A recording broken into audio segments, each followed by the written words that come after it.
અડાજણમાં એસએમસીઓના duty લખેલી કારથી અકસ્માત સર્જનાર નશામાં ધૂત પાલિકા અધિકારીને પરિવારે તો ભગાડી દીધો, જોકે પોલીસે તેની ધરપકડ કરી હતી. સુરતના અડાજણ ભૂમિ કોમ્પ્લેક્સ પાસે એસએમસીના અધિકારીઓ મોડી રાત્રે અકસ્માત સર્જ્યો હતો. પાલિકાના 8વા ઝોન ફરજ બજાવતા નિલાંગ ગાહીવાલાએ પોતાની ખાનગી કારથી અકસ્માત સર્જ્યો હતો. અધિકારીએ પાલિકાના 8વા ઝોનમાં આસિસ્ટન્ટ એન્જિનિયર તરીકે ફરજ બજાવે છે અને દારૂના ચિક્કાર નશામાં અકસ્માત સર્જ્યો હોવાનું ચર્ચાયું હતું. અકસ્માત એટલો વિચિત્ર હતો કે રસ્તાની સાઈડ પર ઉભેલી કારને પાછળથી ઠોકી કાર ડિવાઈડર તોડી બાજુના રસ્તા પર આવી ગઈ હતી. સદનસીબે આ ઘટનામાં જાનહાનિ ટળી હતી. ઘટનાને લઈ મોટી સંખ્યામાં લોકોનું ટોળું એકત્ર થઈ મનપાના અધિકારીને પકડી પાડ્યો હતો. જોકે નિલાંગ ગાહીવાલાના પરિવારે આવી લોકોને વચ્ચેથી તેને ભગાડી લીધો હતો. બનાવને લઈ સ્થળે પહોંચેલી પોલીસે અકસ્માત સર્જનાર નિલાંગ ગાહીવાલાની ધરપકડ કરી કાયદેસરની કાર્યવાહી હાથ ધરી છે.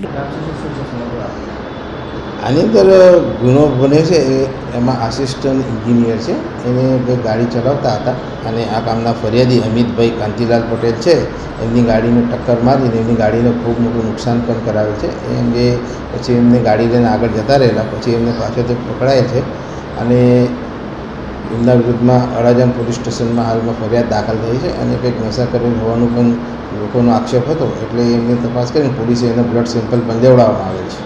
સર, આ શેમાં જોબ કરતા હતા અને શું નામ છે? એ આસિસ્ટન્ટ એન્જિનિયર તરીકે 8વા ઝોનમાં નોકરી કરે છે અને અત્યારે તો ફરિયાદમાં એમનું અજાણા ઇસમ તરીકે 4 વ્હીલના ચાલક તરીકે નામ લખેલ છે. હવે તપાસ કરી અને એમની આગળની કાર્યવાહી થશે.